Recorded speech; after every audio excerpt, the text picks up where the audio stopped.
Решение о специальной военной операции на Украине было тяжелым. Об этом Владимир Путин рассказал на встрече с женщинами из летного состава российских авиакомпаний. По словам президента, Москва пыталась решить конфликт на Украине в мирном русле, чтобы дать Донбассу возможность говорить на русском языке, жить по-своему. Однако украинская сторона организовала блокаду, начала наращивать военную мощь, и это было только начало их планов. Подробный рассказ президента, после которого ни у кого не должно было остаться никаких вопросов, выслушала моя коллега Анастасия Ефимова.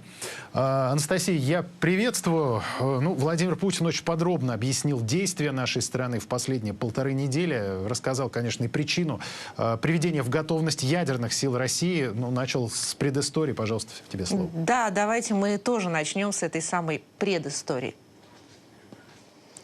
О перспективах развития отрасли и о сегодняшней ситуации. От этого никуда не уйти. Именно так глава государства очертил круг вопросов, которые так или иначе затронул сегодня на встрече с женщинами летного состава российских авиакомпаний. Она проходит накануне 8 марта, но вопросы, которые задавали президенту, предсказуемо касались не столько праздников, сколько нынешних будней и текущего положения дел на Украине. Первое, о чем спросили участницы беседы, уточнив, что спецоперацию полностью поддерживают, но, конечно, очень переживают, это перспектива. Что нас ждет и неужели всего происходящего нельзя было избежать?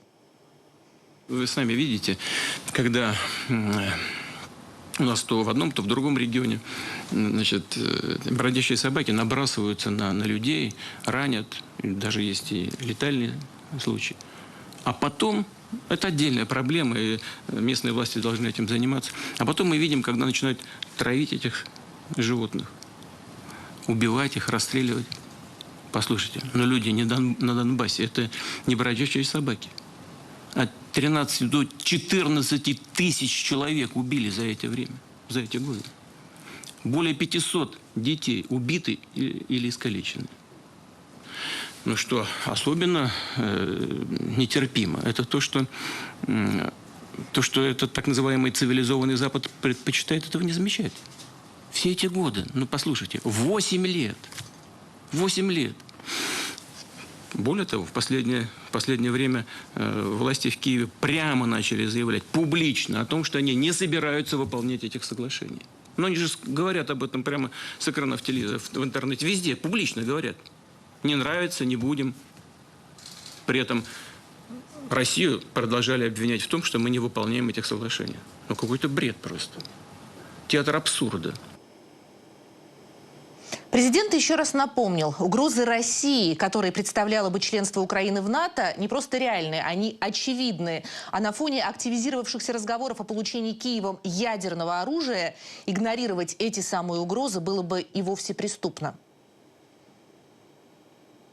Теперь заговорили о том, чтобы приобрести ядерный статус, то есть приобрести ядерное оружие. Мы не можем пройти мимо таких вещей. Тем более, что мы знаем, как этот так называемый Запад ведет себя по отношению к России. Во-первых, у Украины с советских времен есть ядерные компетенции. И что касается обогащения материалов ядерных, они смогут организовать эту работу. Есть ракетные компетенции. Один Южмаш чувствует, создавал ракетную технику баллистическую межконтинентальной дальности для Советского Союза. Нарастят и сделают. А там из-за океана еще и помогут это сделать. Придание Украине нейтрального статуса, а это гарантирует, что Киев не станет членом Североатлантического альянса, а также демилитаризация и денацификация соседнего государства – главные цели проводимой Россией специальной операции. Вот я с коллегами западными разговариваю. А чего такое? У вас тоже есть радикалы. Да, у нас есть. Но у нас нет в правительстве радикалов. И все признают, что там есть. Да, может быть, у нас есть какие-то придурки, которые со свастикой где-то бегают. Но разве мы поддерживаем это на правительственном уровне? Разве у нас ходят с факелами тысячи людей по столицам? Или по Москве, либо по другим нашим региональным столицам? Со свастикой и с этими факелами, как в 30-е годы в Германии. Разве это есть у нас? А там есть и поддерживается. Разве мы поддерживаем тех, кто убивал русских, евреев, даже тех же поляков во время войны? Разве мы делаем из них героев? А там делают. И мы фиксируем там уже наличие боевиков с Ближнего Востока, из некоторых европейских стран. Ну, мы знаем, речь их слышим в эфире. Принимают так называемые джихад-мобили, ну, то, что начиняют взрывчаткой автомобили и гонят на войска. Но ничего у них не получается и не получится. Но кто они такие, если не неонацисты? И вот именно такими действиями они и разрушают свою страну и свою государственность. Поэтому у нас одно из ключевых требований – это демилитаризация. Украинские радикалы используют местных жителей в качестве живого щита. Тактика, к которой, как напомнил президент, прибегают только террористы. Заложники берут в том числе иностранных граждан. Больше 6 тысяч молодых людей, студентов из самых разных стран, выехать с территории соседнего государства не могут, хотя Россия со своей стороны готова предоставить им возможность безопасно покинуть зону боевых действий. Захватили в заложники иностранных граждан. Вот в Сумах, в Харькове свыше 6 тысяч молодых людей, студентов. Согнали на железнодорожный вокзал и держат уже 3-й сутки. Послушайте, 3-й сутки держат там ребят. Мы всем сказали. Донесли это до действующего руководства Украины. Да, конечно, сейчас все сделаем. Донесли до лидеров ведущих европейских стран. Я лично говорил. Да, сейчас повлияем. Сказали генеральному секретарю Организации Объединенных Наций. Да, сейчас разберемся. Никто ничего не делает. Спросили президента и о тех слухах, которые упорно курсируют в интернете, о якобы имеющихся планах введения на территории России военного положения, а еще о всеобщей мобилизации и призыве резервистов. Именно такие вбросы все последние дни распространяются по соцсетям, в том числе в украинских пабликах.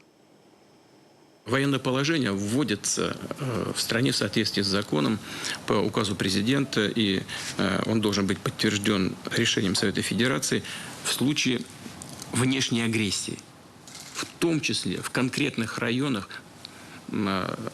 проведения боевых действий. Но у нас такой ситуации нет, и, я надеюсь, не будет.